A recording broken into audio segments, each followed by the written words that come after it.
Following his speech on migration of rare North Atlantic birds at the Forwell University in Bergd, Harry Ramsambles received a letter requesting his involvement in a new surveillance and monitoring program under the direction of Clive Anderson.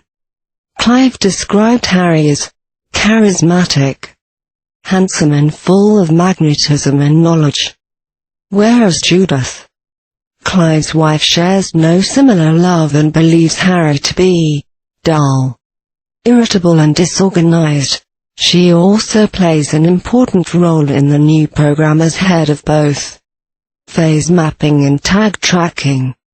Clive is a loyalist and despite his wife's doubts gave little hesitation in bringing Harry on board. Harry and Clive met at the Bird Club in Bergd in 1981 and have since shared an interest in each other's work. Ramsambles was sent to East Sussex where he was told he'd receive further information on his tasks. It was several weeks before Harry would receive any word from Clive, who had broken his left leg and fractured several bones on an old unused ski slope in East London, whilst trying to free a tethered black-headed gull. Harry eventually received his orders on a Sunday morning while at breakfast in the rotting lemon green, salt-stained hotel opposite the pier he'd inhabited since he arrived in East Sussex. He had become accustomed to its furnishings and walls that seemed to have been eaten hollow by insects. He enjoyed the way that the building creaked and groaned when touched and how he had seen only 4 other guests since his arrival. His orders came in the form of a fax. Harry, I would like to present you with an opportunity to do something with your time as well as embrace old interests and habits. I would like for you to take a step back and familiarize yourself with the landscape and creatures that roam your surroundings so that you may build an understanding of the ecosystem before having to monitor it intently. There will be little room for error. We will come and see how you're doing in a week or so when we return from London. Best wishes, Clive. The obscurity of his task worried him, although he had already spent most of his stay observing the wildlife whilst awaiting orders. Later that same morning around 11:45, still in the breakfast hall, he received a telephone call from Clive. He spoke like an automated machine, leaving little room for Harry to reply. Hey Harry, hope you're okay. We'll be popping in to see you tomorrow, and then if you wish you can stay in our home for the duration of your studies with us. The message you received this morning was delayed by several weeks, waiting for approval while I was in hospital. It was only once they considered it could have been urgent that they decided to send it. I was then informed this morning that you had received the message already, under the assumption it had been in your possession a day or two after your arrival in East Sussex. Sorry for their incapability. Anyway, I have to go. Bladder's not what it used to be. The phone was dragged away by the carcass of what used to be a clean and domesticated hotel owner. Later that night Harry dreamt that himself, Clive, Judith and their old friends Will and Oliver were the unfortunate victims of a peculiar and dreadful event. A man with a head hardly larger than a thumb had been sent after the group of friends and attacked them whilst wearing Harry's own coat. Harry almost threw his own coat out of the window whilst battling the small-headed man. The feeling of his coat almost being destroyed angered Harry, and he suggested they throw the man out of the window. They peered out the window to see if the fall would be fatal, and as they did so a man in blue, with brown hair, dove from a window several floors down. He became one with the pavement and transformed into a seeping, desiccated red, peach mess. Definitely fatal. Harry's recollection of whether they threw the small-headed man or not left his brain, but he remembered that the group of friends made their way to a raised concrete platform beside a beach. Harry then found himself looking out to sea from the beach. Clive, Judith, Oliver and Will stood together on a boat. Too far to swim. Harry instinctively went for his boat, which conveniently sat on the beach only meters away with its paddles resting at its sides. Inconveniently, the boat was more of a large plastic tub with a hole in its top, barely large enough to fit Harry. As he eased toward the tub for closer inspection, a toddler in red dungarees ran up to and climbed into the tub and took off to sea. Harry damned his hesitation and watched his friends shrug and play in the stormy ocean. I myself have been working alongside Clive for more than 4 decades now. Ecology and preservation of the environment was our overall goal, but the course of life throws up many a complication. Through the years at college and university we joined many bird-watching societies, and it was here that we made many great friends.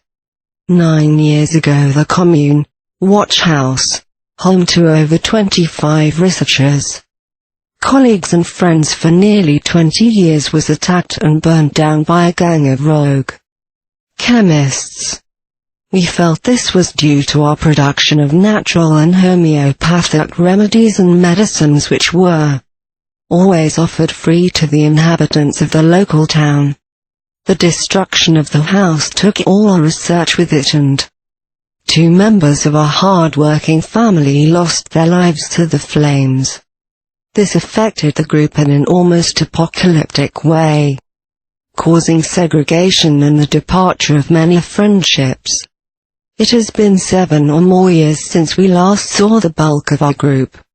Now that we have established ourselves in both London and East Sussex, we hope to recoup our lost comrades and continue old and new research. Many unfortunately have been with organizations and research foundations for a few years now and will be unable to rejoin us at this time. Our close friend Mr. Roxadels was offered a position with us some time ago, but due to alcoholism and a crazed solitary bohemian youngless lifestyle he regretfully declined. A letter was recently sent by Clive and myself to Roxy, as he had recently made attempts to regain that communal feel and expressed a yearning for our companionship and even for some form of work. Roxadels had found success easily after university in the form of his books and essays.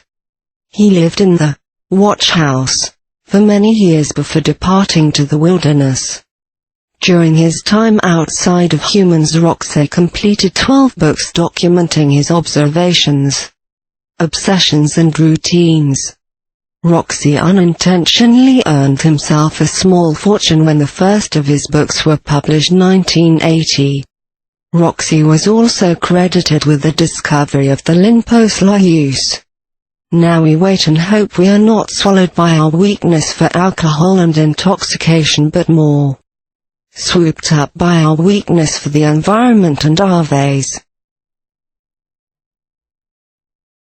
The unangled peeler originates from the south of England and has similar build to that of the heron, but with a thicker neck, rounder head and shorter bill. Peelers inhabit and nest on cliff edges in coastal areas, and in large trees or by the riverside near wet, open areas inland. The bill is adapted for breaking through tough stone and shell, but is also precise and agile enough for eating insects. The peeler's elasticeous gullet allows large fish, mammals and reptiles to be consumed easily. Reflexes pump harsh acids up the throat and in the stomach, breaking down the living matter. Their feet are strong and meaty with sharp talons, perfect for gripping rock, bark and flesh.